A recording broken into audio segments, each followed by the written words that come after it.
Conditional Finality is the raid exotic shotgun from Root of Nightmares, Destiny 2's newest raid. The raid itself is slightly lackluster, although the rewards inside have been quite the treat to a large portion of the Destiny community.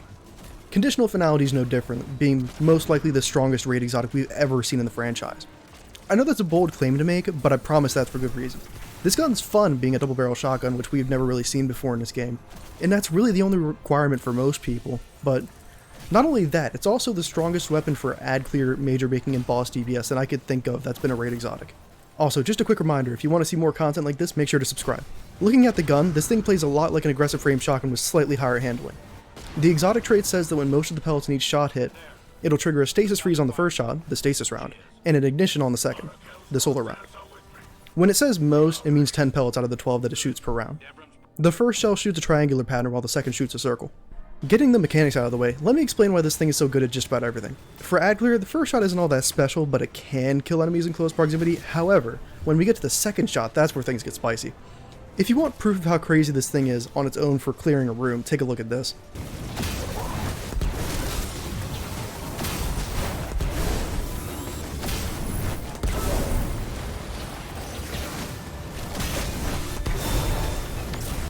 This is Node Avalon, the exotic mission that came out this season.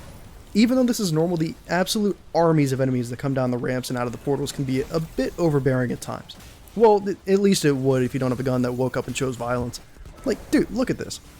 I have multiple clips where like 10 to 15 enemies all get obliterated, vaporized, turned into primordial dust because a second shot landed. There are few guns that can do that, and usually they're built for clearing, like Risk Runner, Delicate Tomb, or whatever your favorite volatile rounds gun is. But no, this thing just does that. Even if the ad clear part wasn't as nutty as it is, this thing can bake a major or mini boss faster than nearly every special weapon in the game, and even some heavies. Returning to Node Avalon, take a look at how hefty this thing's punches are. Haha, yeah. Introducing this thing to any big boy is basically a two-shot goodbye. Like, holy hell do chunks disappear from these health bars. A lot of that damage comes from the Shatter and Ignition, the recurring theme of this gun. Like, looking at the damage numbers, half of the damage this shotgun deals is from the Shatter or Ignition damage, effectively doubling what a normal shotgun would do. Also, I think it's worth mentioning, Bungie made it so that shattering and igniting an unstop stuns it, so that's viable in endgame as well as a stunning tool. Okay, so far I've explained why it's good at ad clear and major baking, but surely this thing can't be all that good for boss damage, right? Well, strap yourself in, this gun does it all. Since it has high handling, you can swap back and forth between all your guns and aim a little bit faster with this thing as well.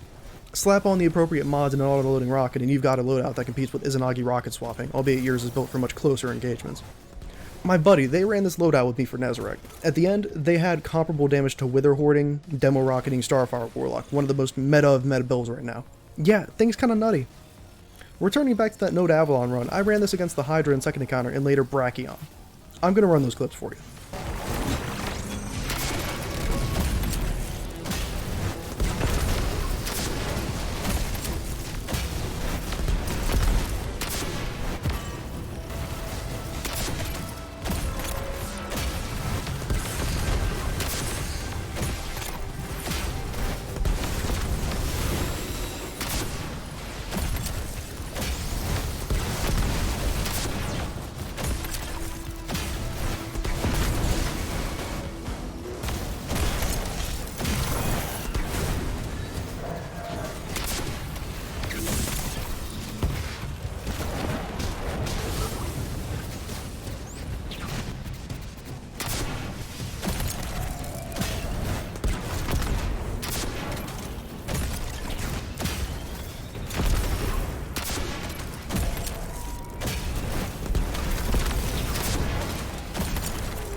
Even though this run was on normal difficulty, I think you can see what I'm getting at. This thing does massive amounts of damage, way more than most shotguns do. Well, short of being heavy like Acreus, but... I don't have any footage of it here, but I've heard this thing's also incredible for PvP for the rare times the perk procs, but also because of its high handling stat for swapping. I'm sure you can watch your favorite PvP sweats videos to get an opinion on that one. Alright, so this thing seems to be good at just about everything as I've highlighted. So what can it do? Well, for starters, it's a shotgun, so it has limited range for most damage phases, but only needing to land 10 pellets for each shot helps slightly in that regard, so you don't have to barrel stuff and die to your own rockets. It also tends to interact strangely with surges and other elemental armor mods. Stasis Surge is the most consistent surge, but it doesn't work for the solar shot. To get the extra damage for the solar shot, you have to pick up an orb while you have the solar shot active, which is really strange. Minor consistency and build crafting gripes aside, this is one of the best weapons in the game, period, for fun, damage, and erasing whatever stands in your way. That does it for this video. If you want to see more stuff like this, make sure to drop a like and maybe even sub to see more of it. Feel free to share your own opinions about the gun down below in the comments. Anyway, appreciate you. Have a good one.